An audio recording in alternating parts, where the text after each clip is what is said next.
Hello everyone, welcome to my channel. I am back with another video, though this one's going to be a little different than ones I have done previously. This is a pretty big painting. It's this size-wise, it's the same as my Ophelia painting and my Masquerade painting, but I'm wanting to take more time with it. I really liked the sketch and I decided to split it into two videos so we can see me doing the liner in this video as well as scanning it in and doing a mock-up of the color palette. So it's a little bit different. Also in the middle of the video I have a little tutorial for what to do when your traditional artwork is bigger than your scanner. So if you are interested in learning how to kind of stitch together your artwork in an easier fashion than trying to use bunches of different layers and do it all by hand, I have a nice and easy little trick that I learned when I was studying graphic design in high school. So a little bit about this artwork.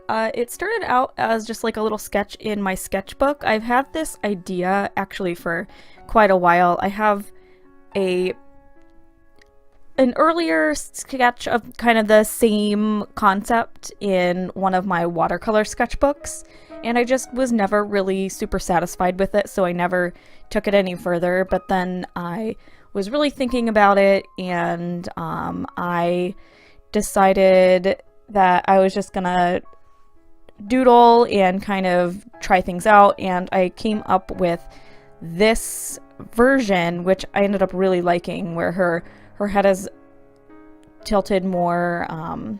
It's not quite a 3/4, not quite a profile.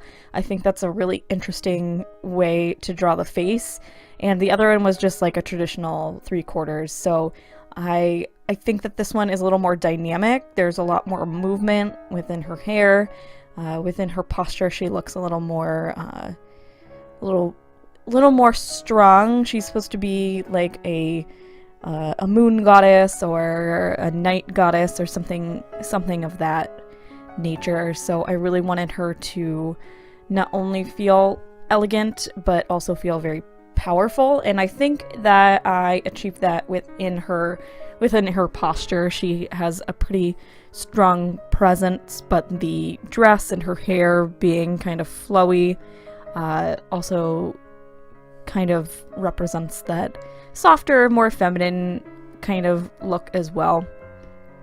I also had a lot of fun doing a more, I don't know if I want to say more detailed background, but I've got a big moon in the background to add some brightness as a good focal point. It almost acts as like a halo around her head.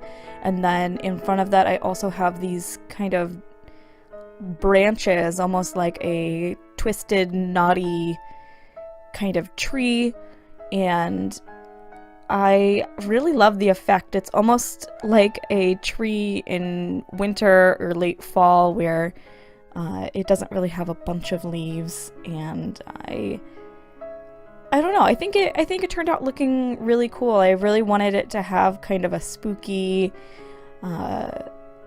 like pointed kind of look. I think I definitely achieved that. I have never, like, trees and branches to me, like, I've always loved drawing plants, but they've never really had much personality to me. But I think this kind of knotted, twisting look, I think I might incorporate it into my other artworks from now on. Do it similarly to this. Oh, one thing I want to mention, it's not related to the artwork at all, but I find it hilarious how so this took me, I don't know, a couple of days to do. Two sessions of inking is what this took me. And in the first time that I started working on the line art, I had bright pink fingernails, like just so bright and neon. And then when I finish it, I have like just nubs, just cleaned nubs. I don't know. I'm probably the only person that finds that funny, but I don't know. Consistency. Woohoo! But no, I worked on the line art. I think it was towards the beginning of the year. Not that it's not the beginning of the year right now. Probably on like the second or third or something like that. And I don't know. I think I got really tired and just went to bed, and I didn't pick it back up because I was busy with work, or I was too tired. You know, those lazy person kind of excuses. So, yeah.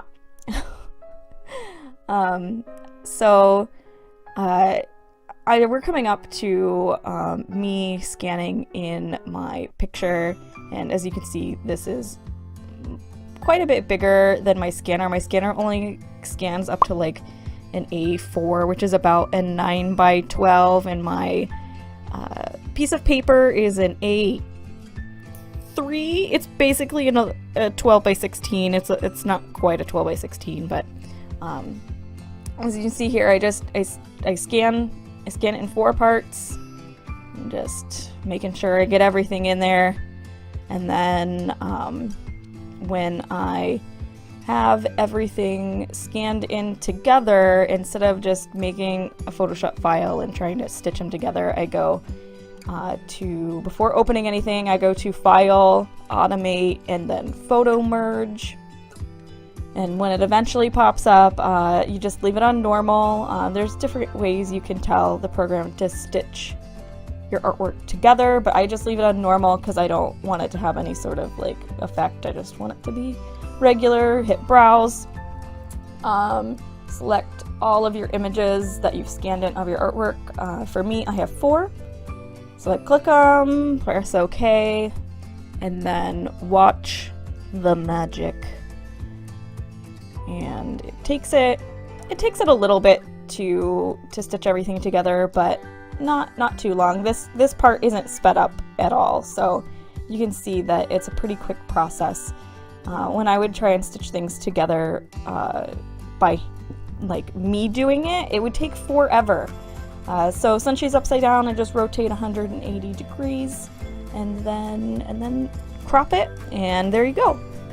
So what I did with this line art was I sized it down to be a 5 by 7, and then I printed it onto a piece of Arches 5 by 7 watercolor paper that I had trimmed down. I take the 10 by 14 sheets and I just cut them into quarters so that I have little 5 by 7s.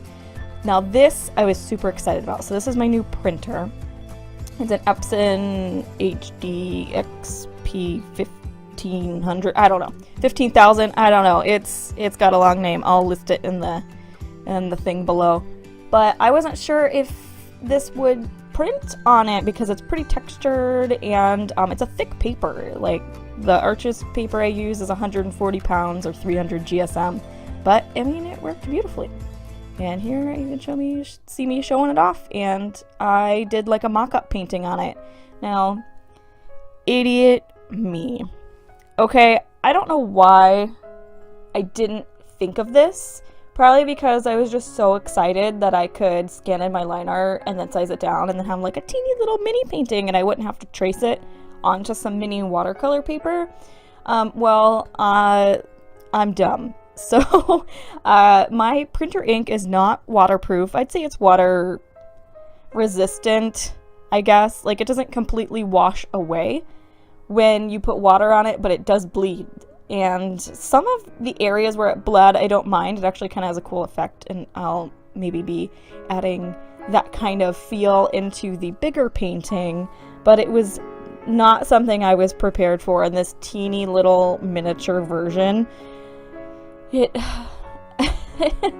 was kind of a surprise, and I don't know why. I think it's maybe because I almost always use ink that is waterproof, so it's not something that I have to think about. But other than that little hiccup that ended up not being, it could have been worse. It didn't end up being too terrible. I think that this turned out pretty nice. I probably took it further than a mock-up painting normally would be taken, but I am really excited about this painting and I really want to make sure I do it right, so I kind of went a little more detailed than I was probably expecting to go. I was just having a lot of fun painting this little miniature version, and it also really helped me for knowing when I do eventually paint the bigger one, what things I want to change, what things I want to do the same, how I want to approach doing certain things because they were difficult in this one, and I know that yes, this is a teeny itty bitty version. It's not going to be as difficult to get into teeny little spaces as it was on this one on the big one, but I do know that I should be using masking fluid for certain areas, and I tried out my Fine Tech pearlescent colors. I used it on the Luna moth that's up by her face and on some of the flowers, and I just used a Uniball Signo for the stars on her dress. And I don't know, I think it turned out really nice, and I definitely know how I want to approach this version. Or not this version, but the big version. And I didn't show it, but I have this glitter glue that I'm obsessed with, and I stuck some sparkles on her. But yeah, that's how this little mock-up turned out. If you guys enjoyed this video, please, please, please hit subscribe, thumbs up. That all helps me out. I really enjoy making these videos, and I'm hoping to at least do one a month. I'm hoping for 2 a month, but we'll see going forward. So I will talk to you guys later. Have a great day. Goodbye.